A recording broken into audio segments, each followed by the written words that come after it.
Hi guys, I'm Mike Whiteley, a contributing editor at Automobile Magazine, and I'm here in sunny Saitama, which is just north of Tokyo, at Fat 5 Racing, which is the workshop of international drift star Daigo Saito. Allow me to just flip the camera. So Daigo has been kind enough to let us have a look around his workshop. So we're going to have a look at a few of his cars, the world famous cars that he's got here. So let's begin. Just need to keep the camera away from some of the special cars we'll keep till the end of the video. So starting off, the workshop sees a lot of work for customers. So this is a customer's car, which is a Toyota Chaser, which is a chassis code JZX100. So these cars are becoming very popular for drifting in Japan because of their long wheelbase. So they're quite controllable, and they use the 2JZ engine from the Toyota Supra. But moving on to some of Daigo's competition cars, this is the D1 GP Championship winning car from last year. This is again a Toyota JZX100. This car is currently putting out about 800 horsepower from a 2JZ engine. And because of rule changes, it doesn't get used in D1 GP anymore. Have a quick look inside. So something that is quite synonymous with Daigo is stripping out cars and having the bare minimum inside, which is abundantly clear with his next car. This is a bit of an older JZX. This is a Chaser. This one's putting out about 1,000 horsepower and has been stripped out to weigh only 1,000 kilograms, so it's got a 1-to-1 power to weight ratio. And as I said about the stripped out interior, there is next to nothing inside, so it's fit for purpose. As you can see, the seating position is pretty much behind the B-pillar, getting him really far towards the rear axle, which gives you a better feel of how the car's moving. We'll take a look under the bonnet. So here we see the engine is pushed really far back. If you just wait 1 second. Sumimasen.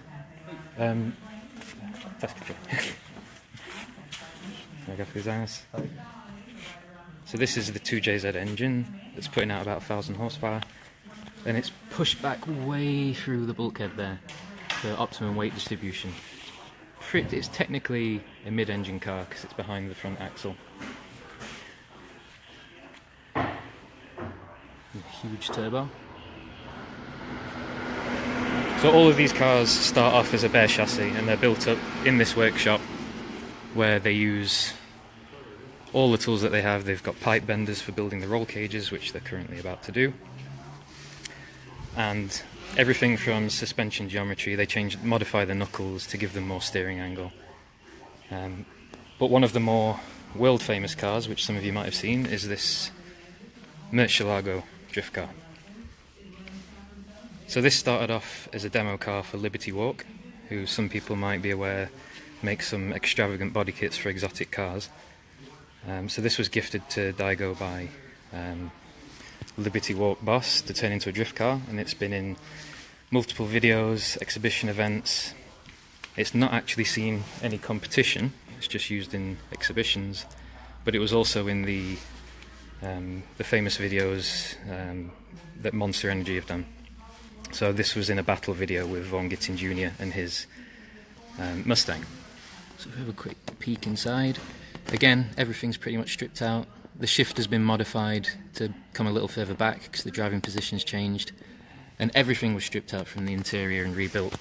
So there's little Murcielago content back in there. The engine itself is pretty much standard.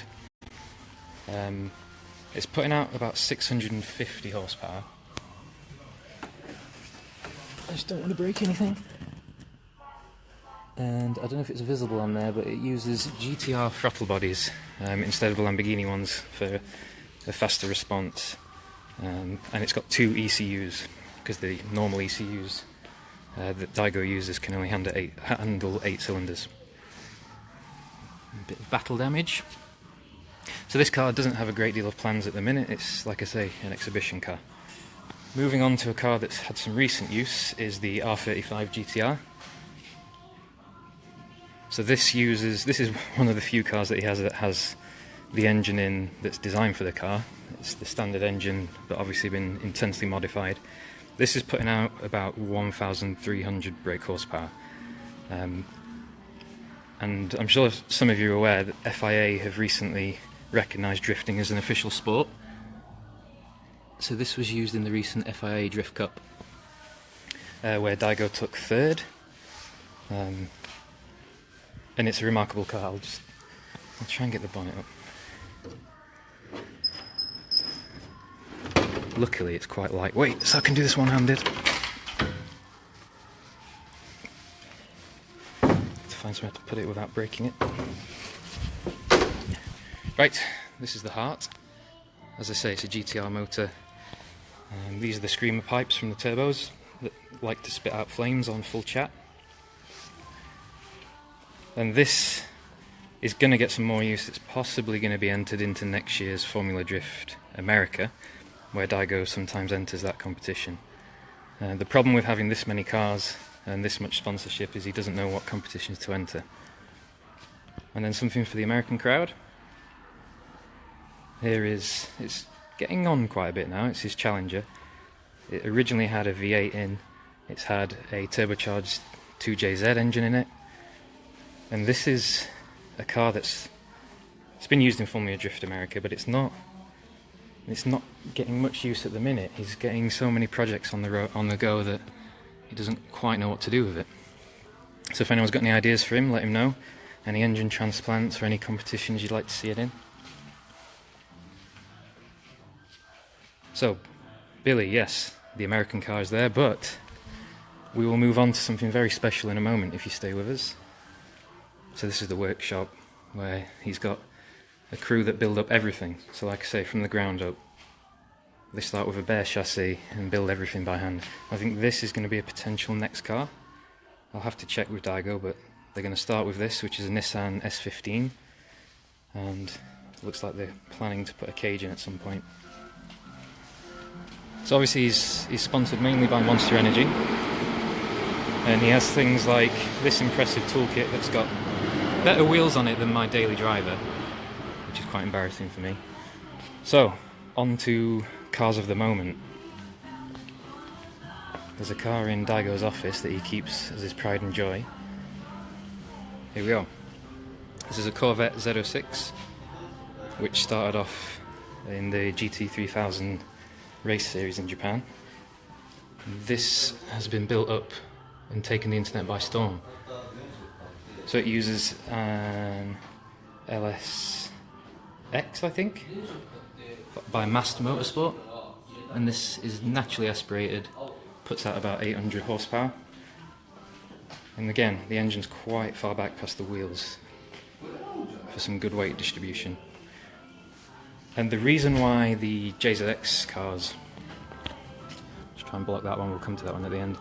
The reason why they're not getting much use in competition recently is because of rule changes with pushing engines back into bulkheads and whatnot. So this chassis suits Daigo's needs quite well. Again, started off as a bare chassis, stripped all the way back. Uses carbon Kevlar panels wherever he can for lightweight. And he's even, you can see the hand-welded titanium exhaust. So inside, again, it's fit for purpose, sequential gearbox, just a digital dash, a steering wheel, and a hydraulic handbrake is all he needs. So this car got some use this year, and what's better than one Kevlar body panelled Z06 drift car? It would be two. So this is his second Corvette drift car that he's currently building up from the ground up.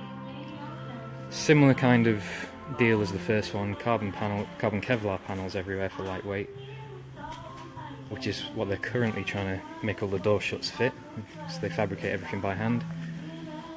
This is all the gubbins on the inside, all the electronics.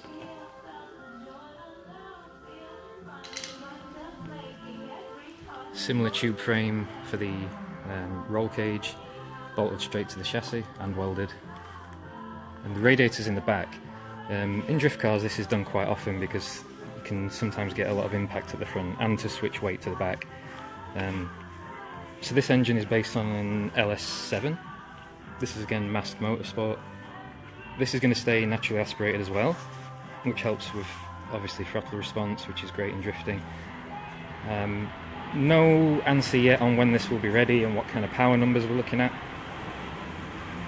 These are the very flash looking Wilwood brakes. And everything on this car is custom made to a certain extent, so these control arms are hand milled, custom to this car.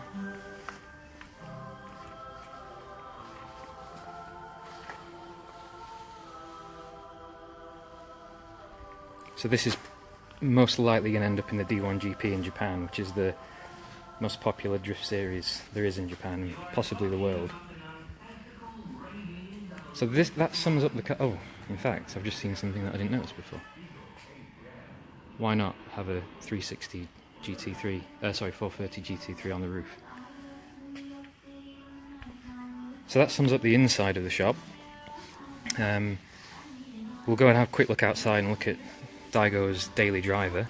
And if anyone can guess in the comments what kind of daily driver someone like this might have, drop a comment.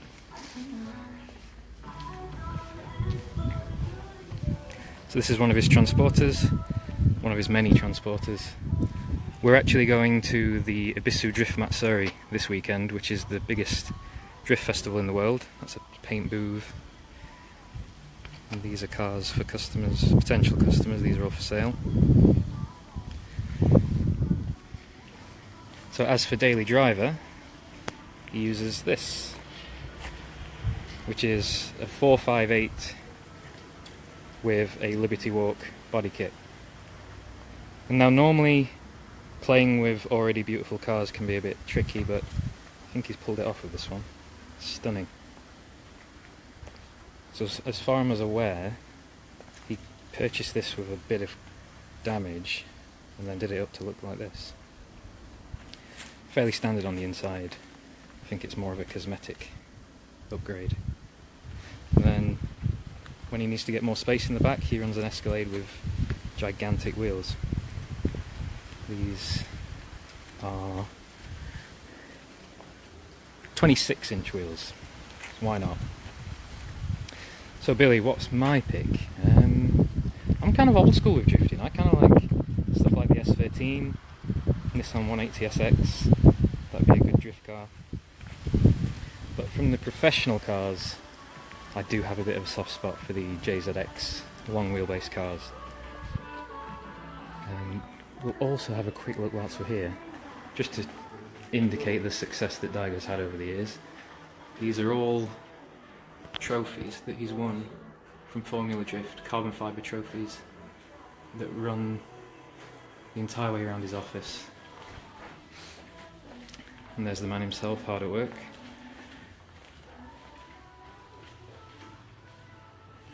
And a Kevlar trophy, why not?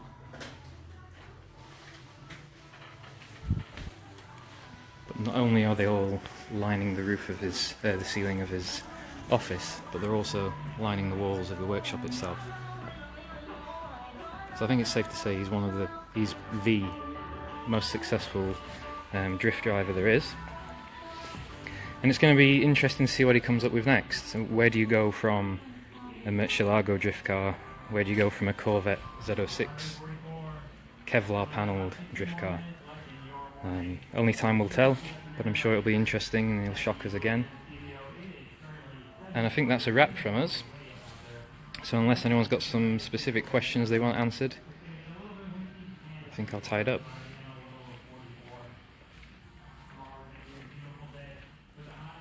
Has anyone got any personal favourites?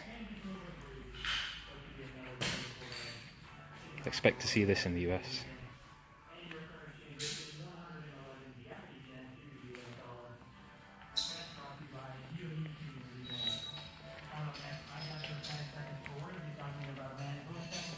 Yeah, stay tuned. We will be delivering some content on, like I say, the Ebisu Drift Matsuri. which is the big drift festival this weekend. I'll try and get some videos up from that, a live video potentially, but there will be a feature coming up in print. So yeah, thank you for watching. If you liked it, drop a like, share this to your friends, and there'll be some more stuff coming from me. Thank you.